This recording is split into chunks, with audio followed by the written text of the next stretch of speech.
ప్రియమైన ప్రేక్షకులారా, మన దేశంలో ఓ ముఖ్యమైన రాజకీయ నాయకుడు, సుప్రసిద్ధ హిందూ గురువు, మరియు ఉత్తరప్రదేశ్ రాష్ట్ర ముఖ్యమంత్రి అయిన యోగి ఆదిత్యనాథ్ గారి గురించి ఈ వీడియోలో మాట్లాడుకోవాలి.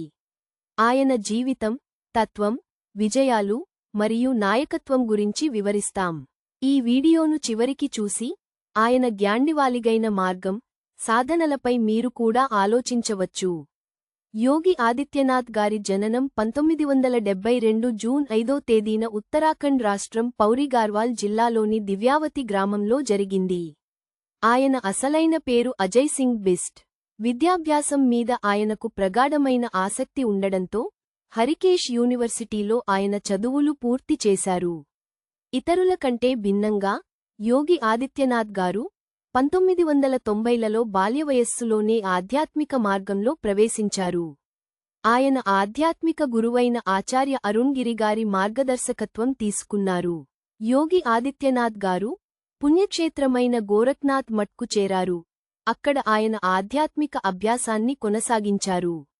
ఆయన గురువు స్వామి నిత్యానంద గిరి అంగీకరించి 1994లో ఈ మఠంలో ప్రధాన పూజారి పాత్రను స్వీకరించారు. గోరఖ్నాథ్ మఠం భారతీయ ఆధ్యాత్మిక, సాంస్కృతిక వారసత్వం మరియు సామాజిక సేవలు అందించే ప్రాముఖ్యమైన సంస్థగా పేరు పొందింది. యోగి ఆదిత్యనాథ్ గారి రాజకీయ జీవితం 1998లో ప్రారంభమైంది.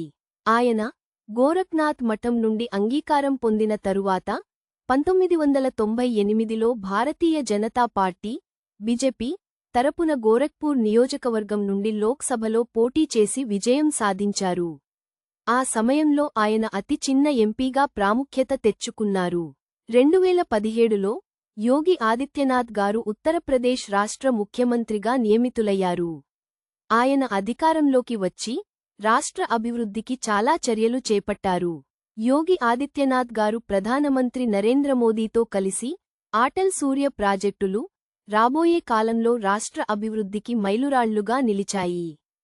సామాజిక న్యాయం పెంచడం, ముస్లిం మరియు హిందూ సమాజాలకు మధ్య సామరస్యం పెరగడం కోసం ఆయన చేసిన పలు మార్గదర్శక కార్యక్రమాలు ప్రజల మన్నన పొందాయి. ఉత్తరప్రదేశ్లో నవయుగ అభివృద్ధి పేరుతో రాష్ట్రంలో పలు ముఖ్యమైన అభివృద్ధి పనులు చేపట్టారు. రైతులకు, నిరుద్యోగులకు మరియు పేదలకు కూడా అనేక ప్రోత్సాహకరమైన కార్యక్రమాలు ప్రారంభించారు. రాష్ట్రంలో నేరాలను తగ్గించడం కోసం ఆయన అసమాన దాడి వంటి చర్యలు చేపట్టారు. దాంతో ప్రజలలో భద్రత విషయంపై విశ్వాసం పెరిగింది. ప్రారంభంలోనే ఆయన అనేక సవాళ్లను ఎదుర్కొన్నాడు. 2017లో అధికారంలోకి వచ్చాక క్రమంగా ఏకైక నియమాలు మరియు కఠినమైన చర్యలు తీసుకోవడం ప్రారంభించారు. కాని కొన్ని సమస్యలతో కూడిన ప్రయాణం కూడా ఎదురైంది. యోగి ఆదిత్యనాథ్ గారు తన జీవితం మరియు రాజకీయ జీవితంలో ఎంతో ప్రయాణం చేశారు. ఆయన అధికారి, రాజకీయ నాయకుడిగా, ఆధ్యాత్మిక గురువుగా చాలా మంది ప్రజలకు మార్గదర్శకంగా నిలిచారు. వారు చెప్పినది ఒకే, ప్రజల సంక్షేమమే నా ప్రధాన లక్ష్యం. ఆయన చేసిన పనులు, కార్యాచరణలు అన్నీ భారతదేశ రాజకీయ ప్రణాళికలలో తనదైన ముద్ర వేశాయి. మీకు ఈ వీడియో నచ్చితే దయచేసి లైక్ చేయండి, షేర్ చేయండి, మరియు మా ఛానల్ను సబ్స్క్రైబ్ చేయండి.